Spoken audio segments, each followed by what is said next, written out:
Alrighty, welcome everyone. We're just going to take a second to kind of file in and then we'll get started.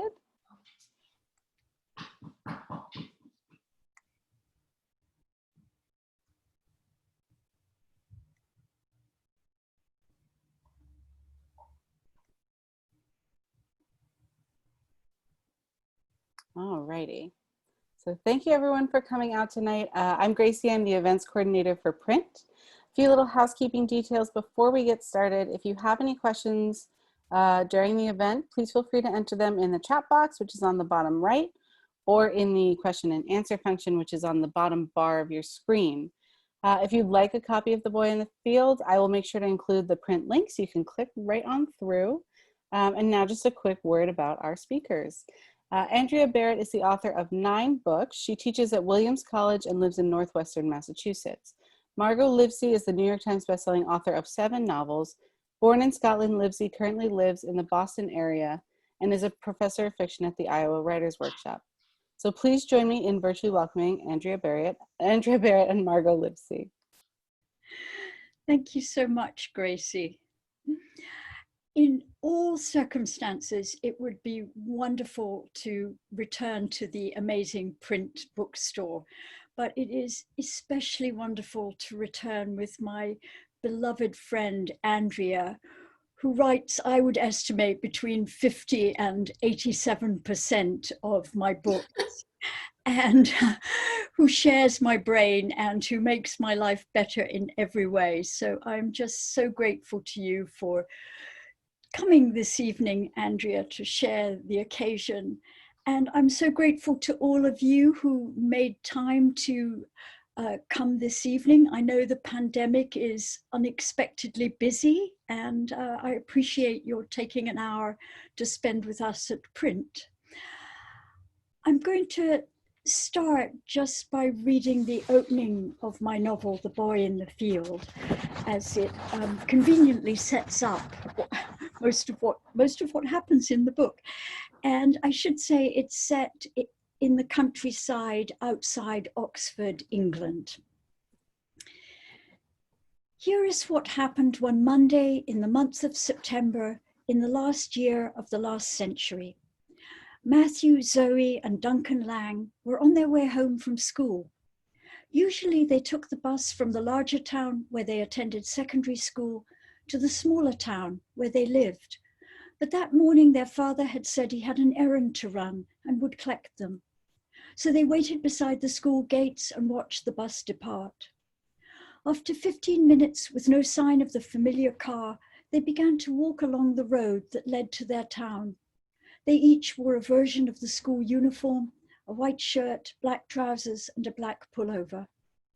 Expecting their father to appear at any moment, they walked fast, making it a game to see how far they could get before he pulled up beside them. They left the last houses behind. Hawthorn hedges and an occasional ash tree hid the fields that bordered the road. Through one gate they saw a herd of cows, through another rows of barley. The afternoon was warm and still. Only a few leaves fringed with brown hinted at autumn. Zoe was the one who spotted something through the hedge. She had a gift for finding things: a bird's nest, their mother's calculator, a missing book, a secret. "What's that?" she demanded, stooping to peer through the tangled branches. The flash of red could have been poppies bordering the field, but the poppies had already lost their petals. Before her brothers could answer, she turned and ran back to the gate they had just passed. Matthew and Duncan watched her go. Zoe brought her knees high and pumped her arms. Last sports day, she'd run the quarter mile by almost 3 seconds. As she reached the gate, Duncan, without a word, took off after her. A car sped by, the smooth engine noise undercut by a harsh rattle. Matthew looked at the sky, mostly blue with a fortress of cumulus clouds in the east, and gave up on being the responsible one who waited for their father. The 2 bags, his and Zoe's, banged against the metal bars of the gate as he climbed over and jumped down onto the rutted ground. The field had recently been harvested, and circular bales of straw lay randomly across the dull gold stubble. In the middle of the field stood a magnificent oak tree in full leaf. Matthew caught up with first Duncan, then Zoe. From a distance, it was still possible to believe that the boy was asleep, lying on the grassy lying on the grassy border between hedge and stubble. Christ, whispered Zoe. The closer they got to him, the slower they walked. None of them spoke. Glinting bluebottles and smaller flies circled the boy. His hair was dark, his skin very pale. He wore a deep blue shirt, black shorts, and what appeared to be long red socks. At the local private school, the younger boys wore bright red knee socks, and for the briefest instant, Zoe thought, oh, he's in uniform. A few steps closer, and she grasped the nature of the red. His eyelids were pale, with a delicate tracery of veins. Everything that happened, they all three later agreed, was only possible because of those closed eyelids. The boy's chest rose fractionally and fell fractionally. That's such a great opening. Thanks for reading that. It's lovely to, I haven't actually heard you read that out loud yet. That's really wonderful. When I was reading the book over again this weekend, I was reminded of Catherine Mansfield and your similarly brilliant gift for revealing the secrets of family life. In a great essay in her collection, Not Under 40, Willa Cather praised Mansfield's two long family stories, Prelude and At the Bay Like This. I doubt whether any contemporary writer has made one feel more keenly the many kinds of personal relations which exist in an everyday happy family who are merely going on living their daily lives with no crises or shocks or bewildering complications to try them. Yet every individual in that household, even the children, is clinging passionately to his individual soul, is in terror of losing it in the general family flavor. As in most families, the mere struggle to have anything of one's own, to be oneself at all, creates an element of strain which keeps everybody almost at the breaking point. One realizes that even in harmonious families, there is this double life, the group life, which is the one we can observe in our neighbor's household, and underneath another, secret and passionate and intense, which is the real life that stamps the faces and gives character to the voices of our friends. Always in his mind, each member of these social units is escaping, running away, trying to break the net which circumstances and his own affections have woven about him. One realizes that human relationships are the tragic necessity of human life, that they can never be wholly satisfactory, that every ego is half the time greedily seeking them and half the time pulling away from them. In those simple relationships of loving husband and wife, affectionate sisters, children, and grandmother, there are innumerable shades of sweetness and anguish which make up the pattern of our lives day by day, though they are not down in the list of subjects from which the conventional novelist works. You're not a conventional novelist any more than Mansfield was. And in fact, The Boy in the Field, which is a novel made from secrets and lies, is itself a kind of lie, slyly pretending to be a mystery or a whodunit. There is a mystery at the heart of the novel and plenty of suspense and a cunning plot. But its true subject seems to be exactly what Cather described, the real life, secret and passionate and intense, so closely guarded by the children Matthew and Zoe and Duncan, who discovered the boy in the field. And I was wondering if we could start by having you talk a little about how you balance those two seemingly different strands, a strong suspenseful plot on one hand, and the secret yearnings and passions of these three young people on the other. They seem almost impossible to blend, and yet you do blend them in beautifully. Well, the short answer, of course, is with your help. A slightly fuller answer is that I, right from the start, when the boy in the field, although he's unconscious, says one word. And each of the three teenagers, Matthew, Zoe, and Duncan, hears the word differently. I was trying to suggest the ways in which we can go through life side by side, as that amazing quotation you just read suggests. We can go through life side by side and yet be having very different, sometimes diametrically opposite experiences. And so in writing The Boy in the Field, I always had in mind, I didn't think about alternating between my three main characters. I didn't think, oh, now it's Zoe's turn. I always thought about what is the larger story? How can I keep telling this larger story that is running beneath everything and yet remain true to each of them and their individual stories and quests?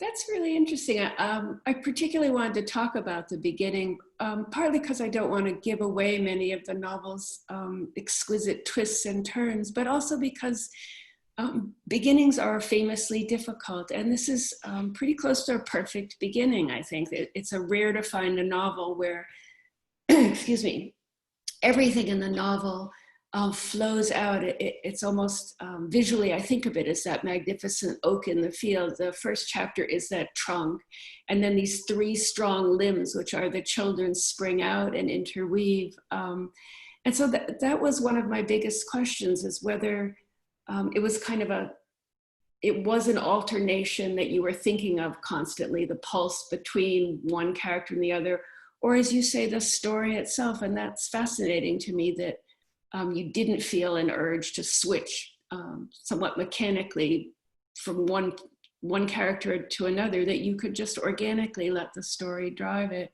How did you know then when to stop a chapter? Well, part of my vision, that's such a posh word, but part of my ambition in writing The Boy in the Field was to write a short novel in which a lot happens, but you might not even notice how much happens. You might not even notice how much plot there is. And so I was always, I had at first thought of having something more like conventional chapters, and really the novel has something like sections. Some of them are only a couple of pages, some are 7 or 8 pages, maybe one is as long as 10, but it's always determined by some sense that I had of the rhythm. And I wish I could say that came to me quickly, but I think when it did come to me, when I finally understood what Virginia Woolf meant when she said, if only you can find the rhythm, then I knew how to write the rest of the novel. And I stopped making so many false turns. So you really mean rhythm musically then, a sense of pulse and flow through the whole novel, that almost as if you were switching by ear. Is that right? Do I understand that right? By ear, and also according to the plot, according to some idea of suspense and mystery.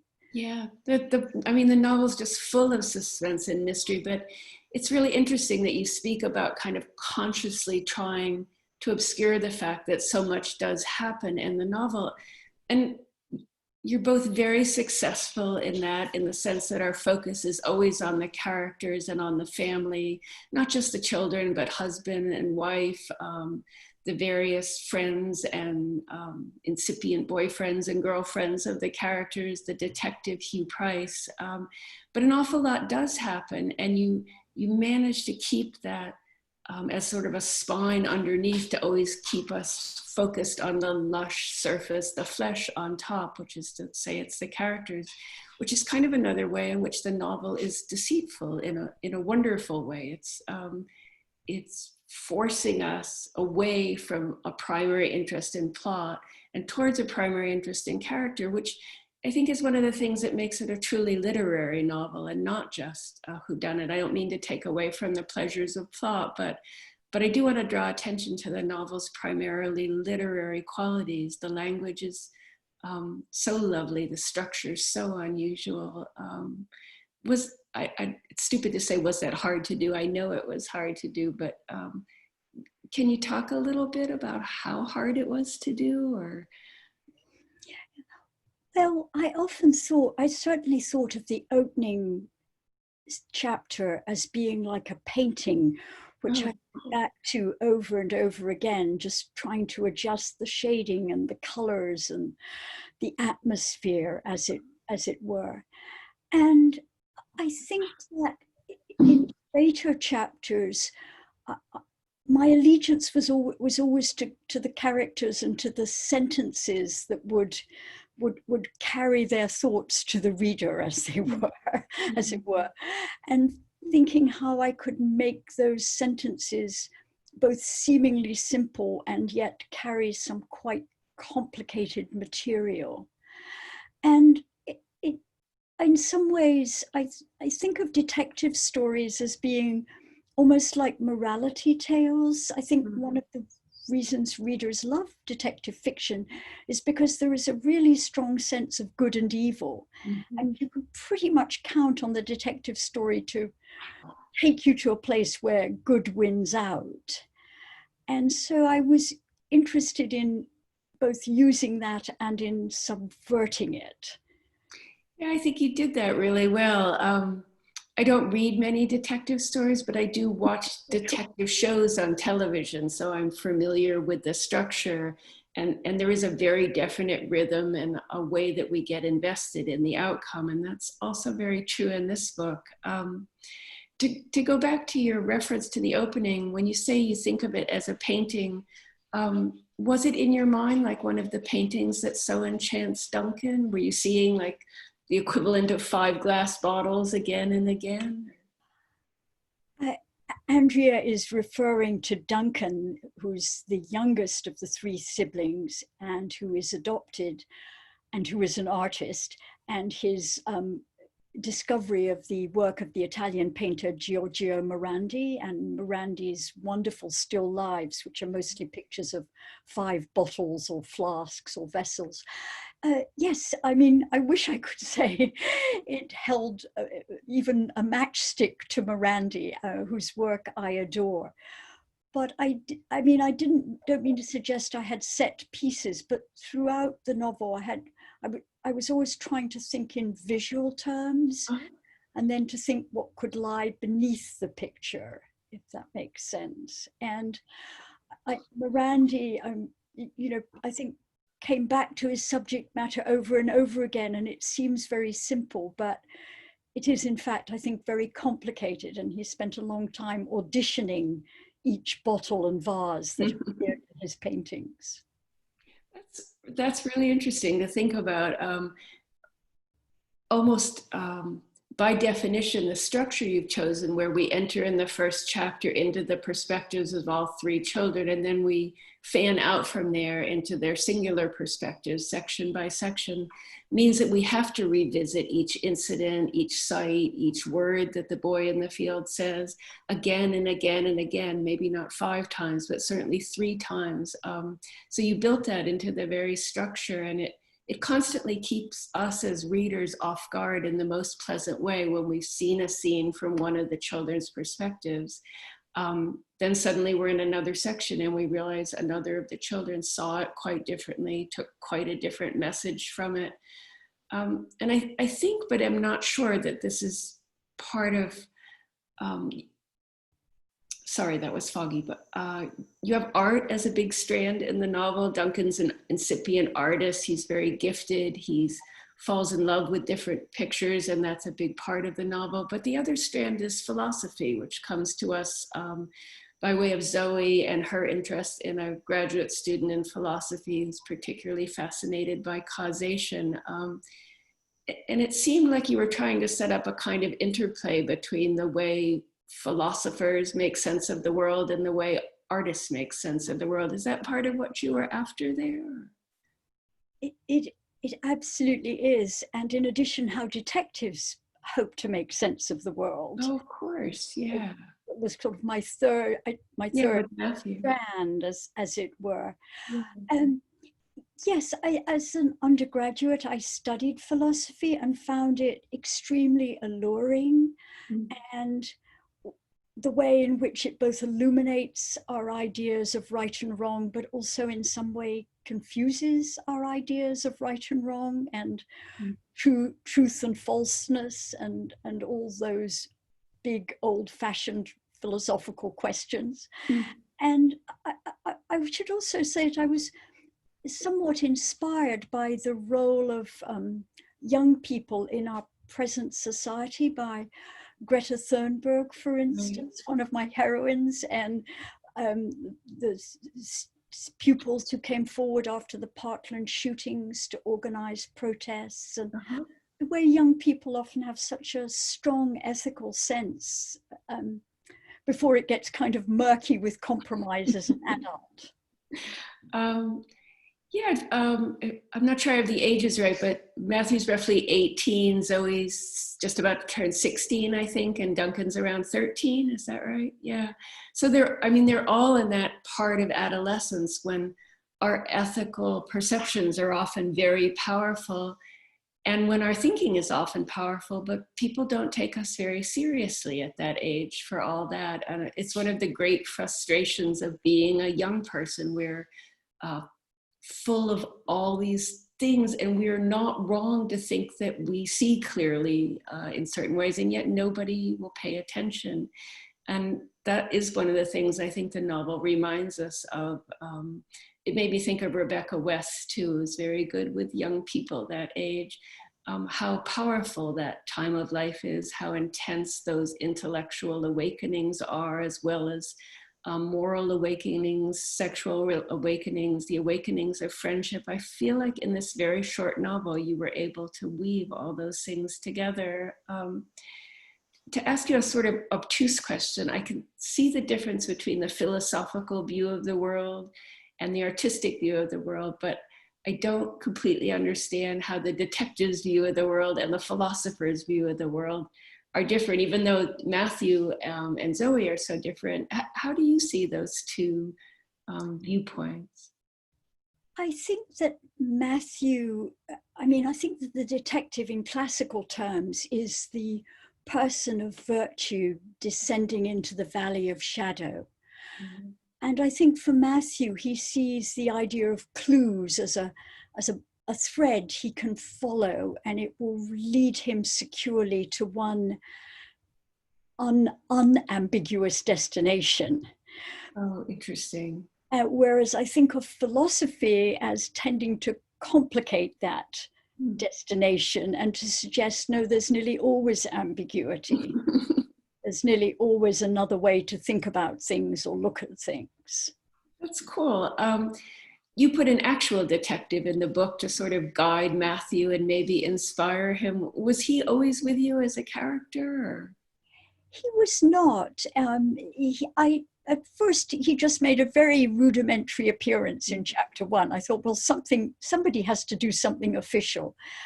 And then I started thinking more about the situation and thinking, I need an adult. I need Matthew to have a kind of guide and a person he can go to for advice and suggestions. And he hopes for clarity, but often what the detective offers actually is obfuscation and complication.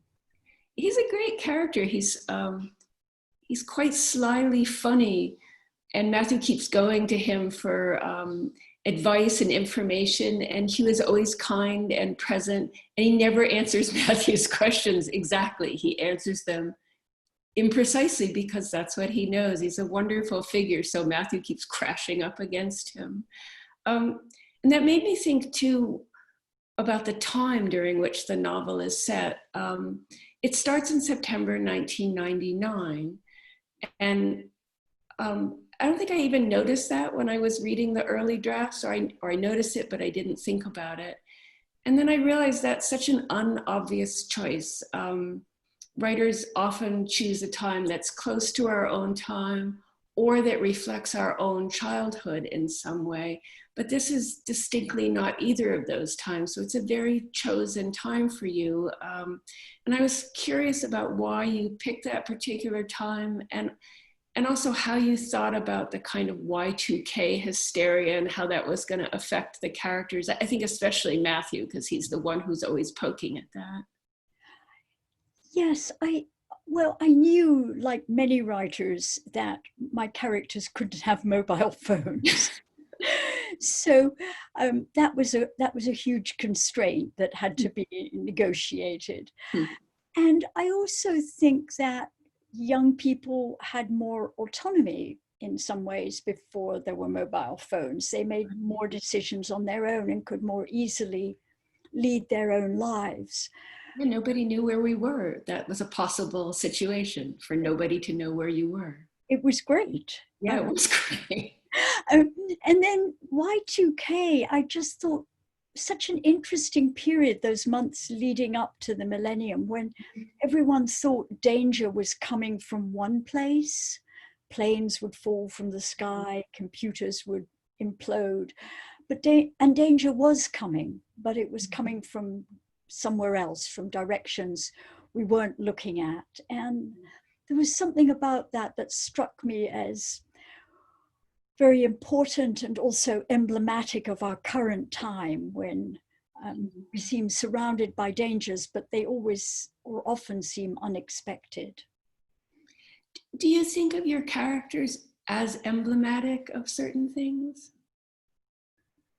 No, I think of them as complicated, passionate people who don't stand for anything. Yeah, I'm just thinking about that. No, I mean, that's why you're a fiction writer and not something else that you could have been with your brilliant brain. I think for readers, they do become emblematic in wonderful ways. They are always rounded, complicated, passionately human creatures, but they stand for things too, or they signal certain things in our culture and in our changing times. And that's part of what we ask for good fiction. We ask for characters and situations that involve us fully and seem absolutely like we're watching our neighbors' lives or the lives of people we love. But then when we stand back and think about them, it's like thinking about a George Eliot novel. You realize, oh, this character is positioned to look at our culture in this way and this character in that way. And I do think you did an amazing job with that. And that's not a question for which I apologize. So I'll ask you a question. Can we talk about the dog, the amazing, marvelous dog of the novel? I love Lily. She's Duncan's dog. And I wonder if do we have time for you to read a tiny bit about how Duncan finds Lily, or do you want to just talk about Lily? Maybe I can just read a tiny part. I'll try to just skip a little bit to keep it moving along. The family dog Arthur has died a few months ago, and Duncan really, really misses Arthur and has been looking for another dog at the animal rescue without success. And this is what happens. Duncan was leaving the newsagent's, his new pencils paid for and in a bag, when he saw the card in the window. A drawing of a dog, black, with large eyes and large paws, nicely done by someone not particularly skilled. Good dog, free to good home. No phone number, but an address Duncan knew, not far away. As he walked down first one street, then another, he tried not to be hopeful. Who would get rid of a dog if it didn't have a problem? He wished he could put into words what he was looking for, not size or age or breed, but some kind of emanation. At the sight of the house, he paused, hoping he'd got the number wrong. The front garden was thick with weeds. Moss grew between the bricks around the door. Pea green curtains sagged in the windows. Remembering the drawing, Duncan pushed open the gate. The doorbell, when he pressed it, was dead. He knocked twice. He was bending to move a snail off the path when he heard the latch turn. Two slender feet, clad in black socks, occupied the threshold. "Hey," said a voice. A boy, a little older than Matthew, was regarding him with an open gaze. "Hey." Duncan set the snail down among the weeds. I saw your notice in the newsagents about the good dog. Something changed in the boy's expression. Had the dog already gone? I don't mean to be rude, the boy said, but is this okay with your mum and dad? Not everyone likes dogs. It's definitely okay. Duncan explained about Arthur and their failed visit to the animal rescue. Why don't you want your dog anymore? I'm going to London, the boy said. I can't take care of Lily as well as myself. She needs company, regular walks. Lily, thought Duncan. The boy opened the door wide and led the way down a corridor. In the kitchen, a black dog, a little bigger than Arthur, was sitting on a tattered red rug, her front paws, not especially large, neatly together. Duncan knelt down a couple of yards away and held out his hand. Her coat was sleek, like that of a black Labrador, but her ears were pricked, like those of a corgi, only smaller. She studied him for a few seconds. Then she stood up and walked towards him, taking him in with her dark eyes. She was not a puppy, but still young. She sniffed his hand, sat down, and held up her right paw.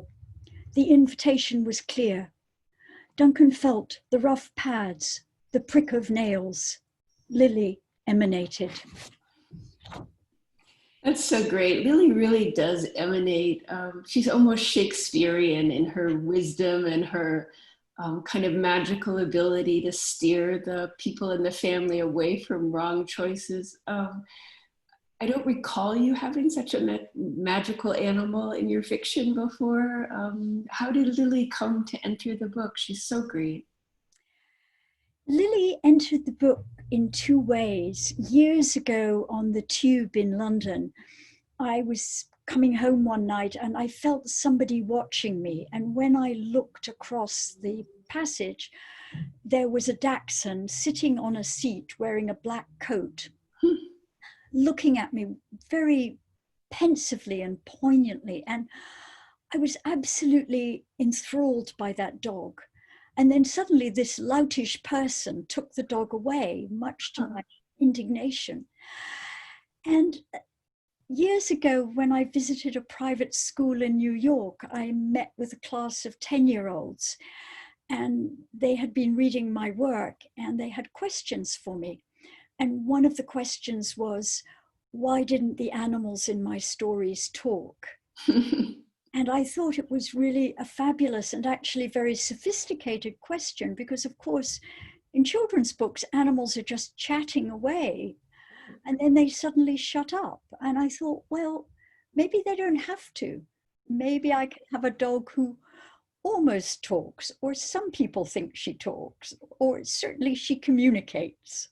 Certainly she communicates. I mean, that's one of the marvelous things about Lily is we're not in the territory of overt magic. She doesn't speak in human words, but she very distinctly communicates, and very clearly to certain people and super clearly to us, her readers.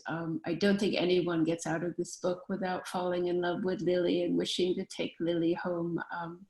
It's not enough to make us love all your human characters. We also are now in love with your dog character, which is very great.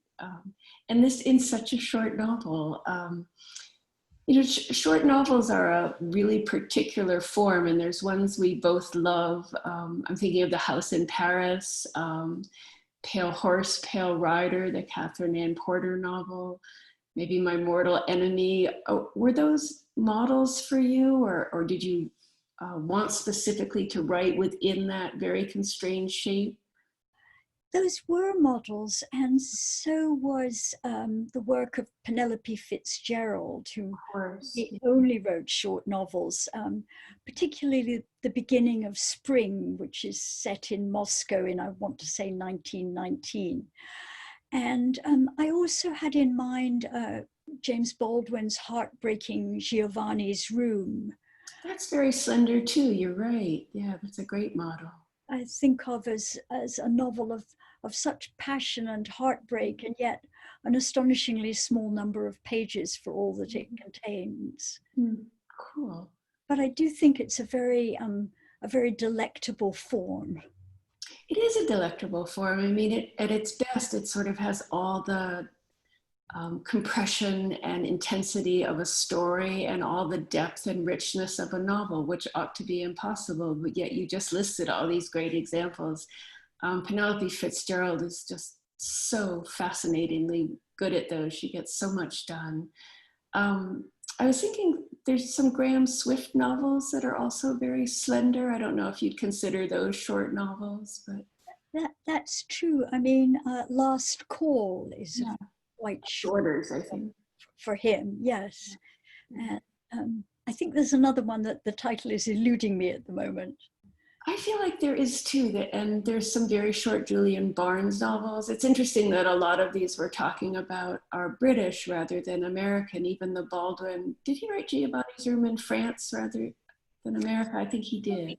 Yeah, I suspect he did, yes.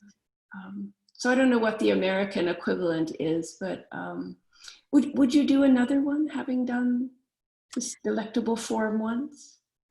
I'm trying to write another one at the moment, but whether I can contain it and whether it will be sufficiently interesting, I have yet to decide.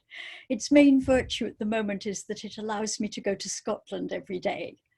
Well, that's a huge virtue since you can't go there in a plane right now. So I've sometimes had the experience myself of writing something that I thought or hoped was going to be either a long story or a short novel and having it balloon on me very unpredictably. So I find I can't really tell till I'm at a certain point in the writing, and it sounds like you're having the same feeling. Yeah, I am, I think. Yes, I haven't been spending much time with it recently, but I just wanted to mention, while we're on short novels, of course, Muriel Spark, another one of my heroines. I don't think many, I mean, her novels are not extremely short, but I think very few of them are much longer than 200 pages. And again, compresses so much with no loss of passion or plot. You make me think now of Beryl Bainbridge also, who has done a bunch of very short novels, some of which, like Penelope Fitzgerald's, have been historical novels. And you would think, no, you can't possibly do that in 200 pages, but you can if you're Beryl Bainbridge. So I wonder if now's a good time to turn to questions from people, if people have questions. All right, I'm back out of the nowhere with some audience questions. We touched on this a little bit, but Sarah wanted to ask, what kind of issues did the question of depicting the complexities of goodness raise in the writing or in the discussions the two of you had along the way? I'm sorry, I didn't quite understand. Can you say part of that again, Gracie? Yeah, I'll just start right over. What kinds of issues did the question of depicting the complexities of goodness raise in the writing? So you could also apply that to the larger philosophical points you wanted to bring up, or in the discussions that the two of you had along the way writing it.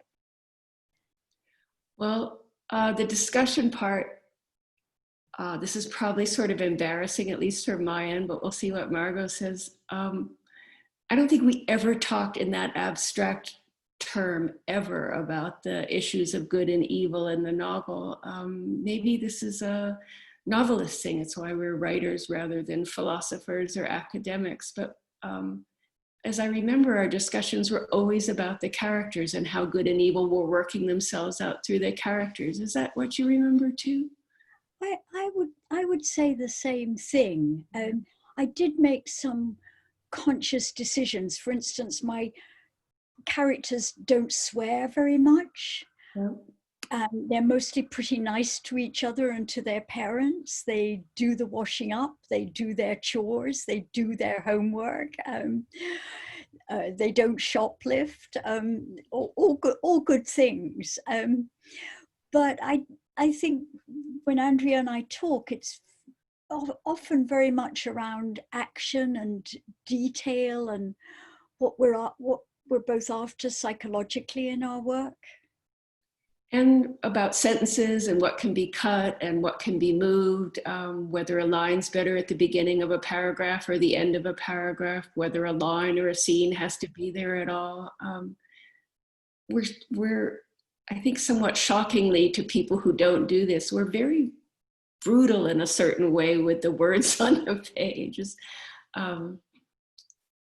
I guess the reverse of that is to say we're not very precious with what we make in the early stages. It's material to us and it's open to revision, and we both revise very heavily. Fair enough? Yeah. Yeah. This actually leads very well into Erica's question. She says, I'm curious as to how these two brilliant writers work together, support each other. Do you send each other chapters to critique, for instance? How do you two work together back and forth? You want to go first on that one? I think we send each other work I speak for myself, obviously. I think I send Andrea work at a stage way before I could send it to my agent or my editor, when things are really quite embryonic, if you will, when I'm still groping to what I'm trying to do. And there's always a slightly agonizing period when I start a new piece of work and Andrea doesn't know what I'm doing, and I can't show her pages and it's too soon to talk about, and I'm sort of grumpy. And then as soon as I start showing her pages, we start talking about not just what I've put on the page, but what I'm hoping for, what I'm aiming for. Yeah, I perceive it that way too. Every time I send Margot something, I'm aware of how much time it takes out of her life to read and think hard about these pages. And so I don't want to send them to her when they're too rough, because it's too much work for her. So I always work on them and work on them and work on them till I hope, I pray that they're done. And then I send them off to her. And part of me thinks, oh, it's done. This is hardly going to take her any time at all. And part of me knows, after all these years of working together, it's not done. Everything I think about it is wrong. And Margot will tell me what it means and where I need to go. And she does do that.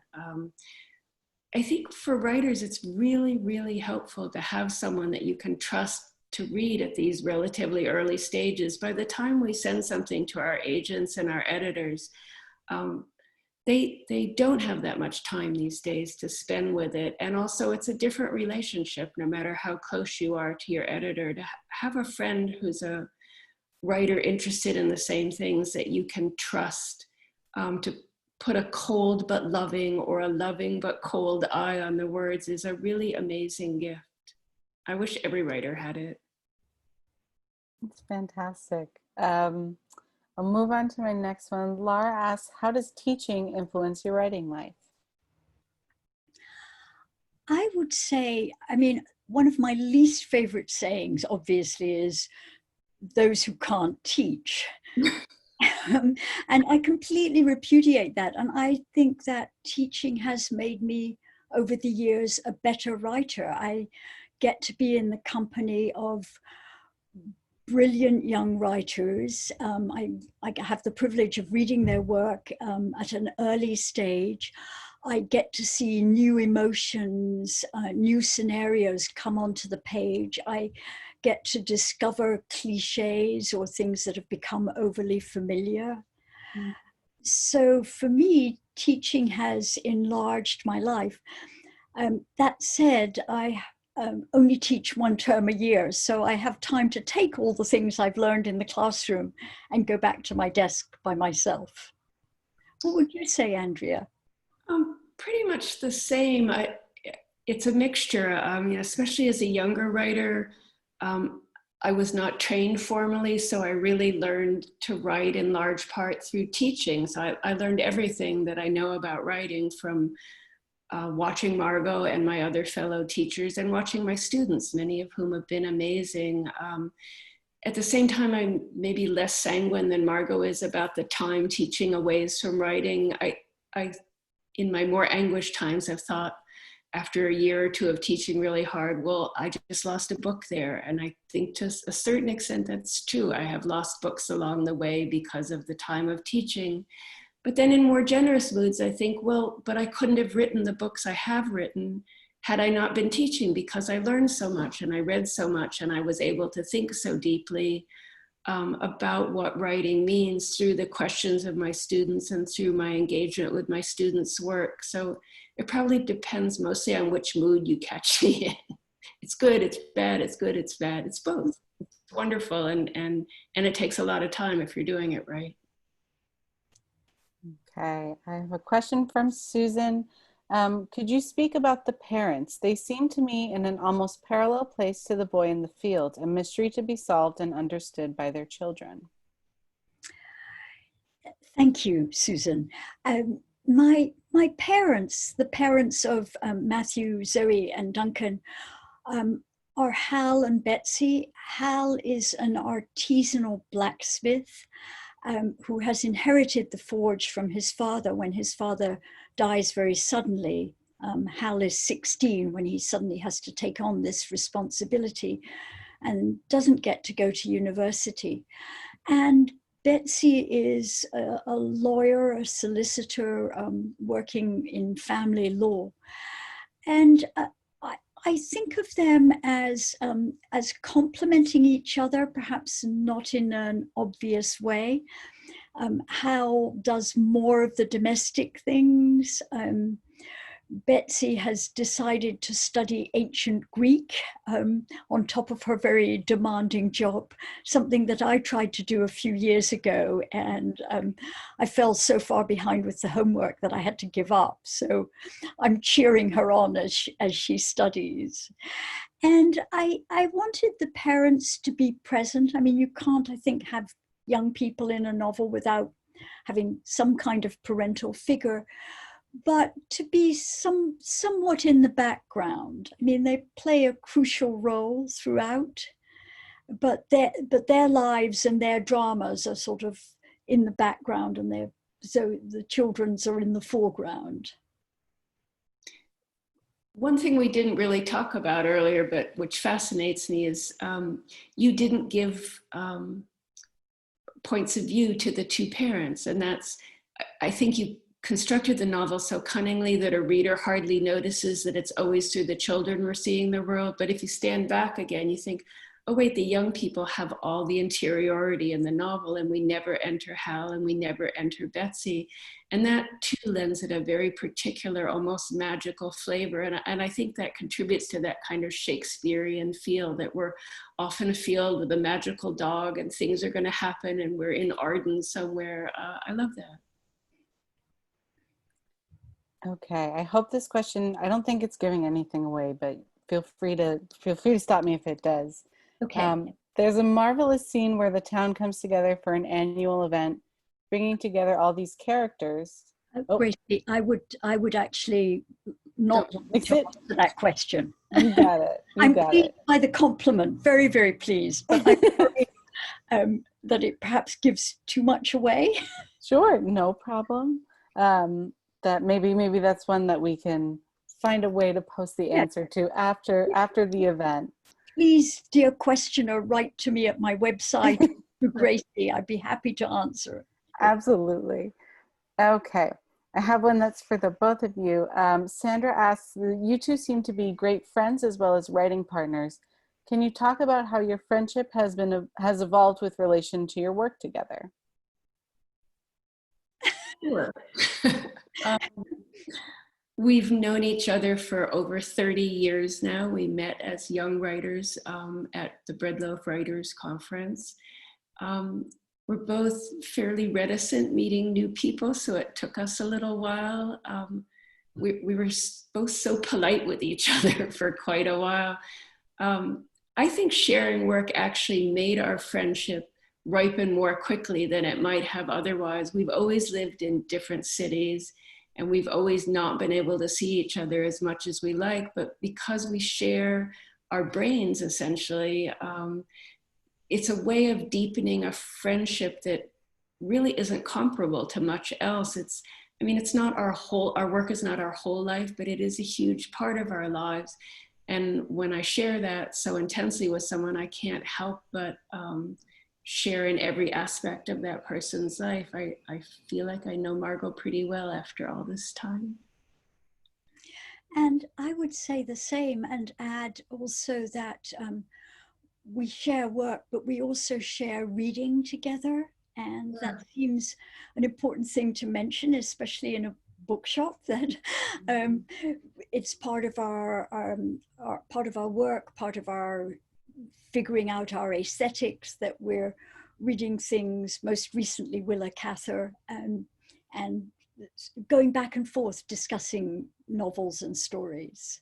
Yeah, it's been a huge thing. I mean, everyone knows what fun book groups are, and they're fun with just two people in them. And we have also, there's a really uncountable number of books that we've read together at this point. And we do that very deliberately. Sometimes it accidentally happens, but mostly one of us will say to the other, oh, let's read something together. And then we'll have a little back and forth. What should it be? And then we do, and then we get to talk about it. And as with sharing work, things that are very deeply rooted in our personalities and in our anxieties and in our happinesses surface through the discussion of a novel. It's why book groups are so fun. I think that is a fantastic note to end on. So thank you both so much for speaking tonight. Thank you everyone for coming out. If you have any more questions, feel free to send them my way. And hopefully we'll be doing this in person again next time. I hope so. Thank you, Gracie. This was great. Thank you so much, Gracie, and thank you, Andrea. As is surely obvious, I could have continued talking to you all night long.